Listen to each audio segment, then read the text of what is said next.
দেখছেন কলকাতা টিভি, ভাস্বতী রয়েছে আপনাদের সঙ্গে। আর শুরুতে যে খবরে নজর রাখবো, এসআইআর এর প্রতিবাদে দিল্লিতে তুল কালাম, দিল্লিতে মিছিল রুখতে তৎপর পুলিশ। তৃণমূল সাংসদদের হাতে বাংলা প্ল্যাকার্ড, বিরোধীদের নির্বাচন কমিশন অভিযানে ভোট চুরির অভিযোগে রাজধানীতে সরব বিরোধীরা।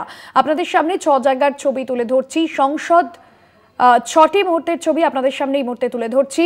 সংসদ চত্বরে বিক্ষোভ, রাজপথে এসআইআর বিক্ষোভ। বিক্ষোভে সামিল হয়েছেন প্রিয়াঙ্কা গান্ধী, বিক্ষোভে সামিল রাহুল গান্ধীও। যে ছবি দেখছেন আপনারা, অন্যদিকে ব্যারিকেড টপকালীন সাংসদরা ইন্ডিয়া জোটের কমিশন ঘেরাও, সেই ছবি আপনাদের সামনে তুলে ধরছি। দেবাশিস সেনগুপ্ত রয়েছেন ফোন লাইনে। দেবাশিস, এই মুহূর্তে যে ছবি আমরা দেখছি, যে 6টি মুহূর্তের ছবি দেখছি, কি জানা যাচ্ছে, কি আপডেট পাচ্ছ সর্বশেষ? তারা কিন্তু বেশ কয়েকজন সাংসদকে তারা কিন্তু ডিটেইন করিয়েছে, এতদূর জানা যাচ্ছে। এবং তারা নির্বাচন কমিশনে যাওয়া, তাদের যে মূল বক্তব্য ছিল যে এসআইআর বাতিল করতে হবে এবং এসআইআর এর মধ্যে যে কারচুপি রয়েছে, চুরি রয়েছে ভোটার লিস্টে, তা নিয়ে কিন্তু রীতিমতো কিন্তু সেখানে তাদের সেই প্রতিবাদে সামিল হচ্ছিল। সেই প্রতিবাদে কিন্তু একজাতটা না হতে দিয়ে তাদের কিন্তু আন্দোলন আটকে দিয়েছে। যাদের আটকে তারা হচ্ছে যারা দেশের আইন প্রণয়ন করে তাদেরকে। দেবাশিস, শোনা যাচ্ছে?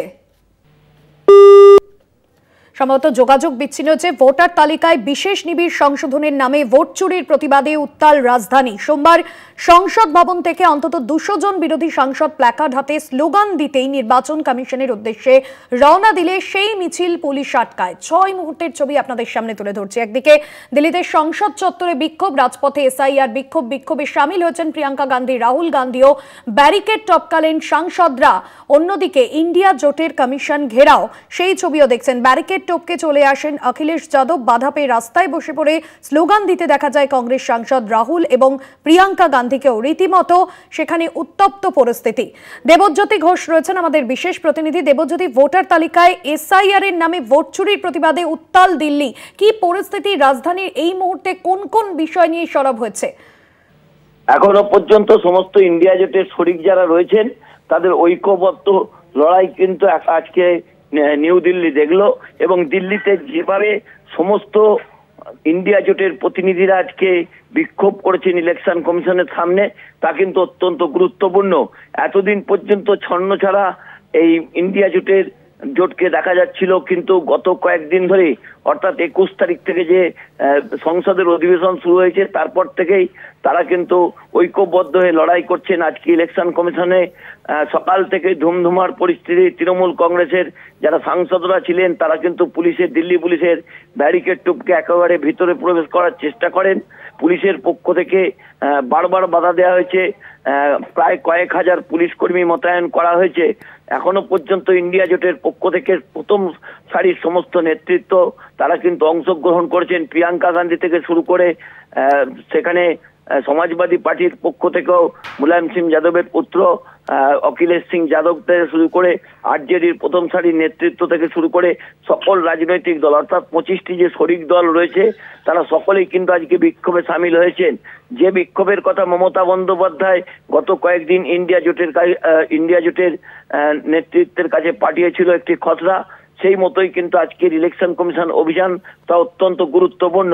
যা দিল্লিতে চলছে, দিল্লিতে যেভাবে প্রায় 65 লক্ষ মানুষের ভোটাধিকার কেড়ে নেওয়া হয়েছে, তারই প্রতিবাদে, এবং বাংলাতে যেভাবে ভোটাধিকার কেড়ে নেওয়ার একটা চক্রান্ত চলছে, এসআইআর একটা প্রক্রিয়া চলছে, তাতেই তৃণমূল কংগ্রেস সমস্ত রাজনৈতিক দলগুলোকে ঐক্যবদ্ধ করেছেন।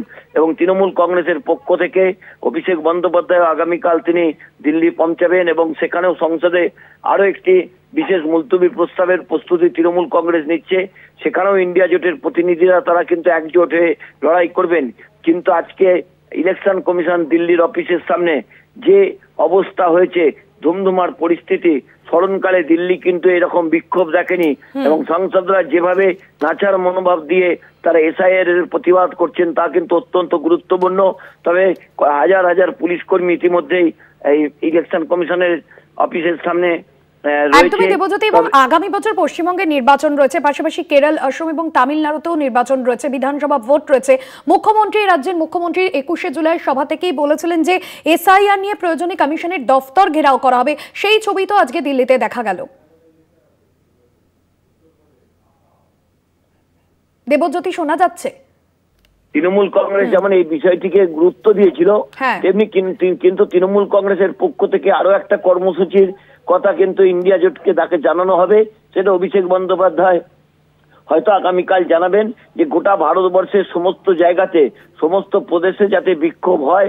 তৃণমূল কংগ্রেসের পক্ষ থেকে রাজ্যের যে ইলেকশন কমিশন অফিস মামালবাড়িতে রয়েছে, সেখানেও তারা বিক্ষোভ দেখাবেন বলে একটা প্রস্তুতি চলছে। তবে আজকে যেভাবে সংঘবদ্ধ একটা ঐক্যবদ্ধ লড়াই আজকে ইন্ডিয়া জোটের প্রতিনিধিরা তুলে ধরলো, তা কিন্তু স্মরণকালে দিল্লি দেখেনি, এবং স্মরণকালে ইন্ডিয়া জোটকে এতটা সংঘবদ্ধ অবস্থায় কিন্তু বিজেপিও দেখেনি। আজকে ইলেকশন কমিশনকে যেভাবে চাপে ফেলেছে তৃণমূল কংগ্রেস সহ এই ইন্ডিয়া জোটের 25টি দলের প্রতিনিধিরা, তা কিন্তু তাৎপর্যপূর্ণ। তবে এখনো পর্যন্ত নাচার মনোভাব দিয়ে কিন্তু তারা এখনো অবস্থান বিক্ষোভ করছেন। একদমই দেবজ্যোতি, এবং লোকসভা নির্বাচনের পর ইন্ডিয়া জোট যে ঐক্যবদ্ধ, তা যে আরো একবার প্রমাণ হলো এই ছবির মধ্যে দিয়ে। ধন্যবাদ তোমাকে। বিশেষ প্রতিনিধি দেবজ্যোতি ঘোষ ছিলেন আমাদের সঙ্গে ফোন লাইনে। বিরোধী সাংসদদের আটক পুলিশের, এবং আজ ইন্ডিয়া জোটের সাংসদরা যেভাবে কমিশন ঘেরাও কর্মসূচি করেন সেই ছবি আপনাদের সামনে তুলে ধরছি। মূলত এসআইআরে বিহারে 65 লক্ষ নাম তালিকা থেকে বাদ পড়েছিল, এবং সেখানেই যেরকমটা অভিযোগ ছিল বিরোধীদের তরফে যে কমিশন বিজেপিকে ব্যবহার করছে এবং বিজেপির সঙ্গে হাত মিলিয়েই ভোটে কারচুপি করছে, এই অভিযোগও রাহুল গান্ধী গতকালই করেছিলেন।